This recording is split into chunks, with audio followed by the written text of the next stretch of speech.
ఒక పాస్టర్ గారు ఉన్నారు. మంచినీళ్ళు కాల వారనే ఆయన ఇల్లు అన్నమాట. అప్పుడప్పుడు ఇంట్లోకి పాములు వస్తూ ఉండేవి. ఈ పాస్టర్ గారు పాపం పేదవాడు, అక్కడే ఉండేవాడు. ఆయన మందిరంలోనేమో పడుకునేవారు. ఒక పక్కన చిన్న పాక, వంట పాక కింద ఉండేది. ఆ వంట చేసుకున్న తర్వాత వచ్చి మందిరంలో పడుకుంటూ ఉండేవారు. చిన్నపిల్లలు, 3 పిల్లలు అతనికి. ఆ రాత్రి చిన్నపిల్లలు పడుకోక ముందు ఒక పెద్ద పాము ఆ చర్చిలోకి వచ్చేసింది. చర్చిలోకి వచ్చిన తర్వాత చర్చిలోంచి అందరూ బయటకు వచ్చేసారు పిల్లలు. చర్చిలో చూస్తే ఎక్కడ కనబడలేదు. చాలా భయపడ్డాడు పాస్టర్ గారు. ఆ రాత్రి ఎక్కడ పడుకోవాలి, ఇంకా తప్పదు, మందిరంలోనే పడుకోవాలి. అప్పుడు ఏం చేశాడంటే ఆ పిల్లల్ని దగ్గర పెట్టుకుని కుటుంబ ప్రార్థన చేసుకున్నాడు. కుటుంబ ప్రార్థన చేసుకుని, ప్రభువా పెద్ద పాము నాయనా, నిజంగా దాన్ని కొట్టాలన్నా నేను కొట్టలేను ఆయన, నా వలన అవ్వదు.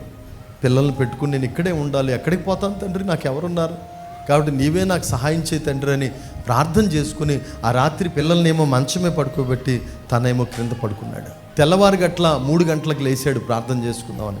3 గంటలు లేచి అలా బయటకు వచ్చేసరికి ఆ బయట ఉందంట పాము. భయపడ్డాడు, అలాగా భయపడ్డాడు. భయపడితే మీకు చెప్పమంటారా అద్భుతం, ఆ పాము చచ్చిపోయి ఉంది. ఎవరు చంపారో కూడా తెలీదు. రాత్రి భయపడ్డాడు, పిల్లలు భయపడ్డారు. ఆ రాత్రి వాళ్ళకి నిద్ర కూడా పట్టే పరిస్థితి కాదు.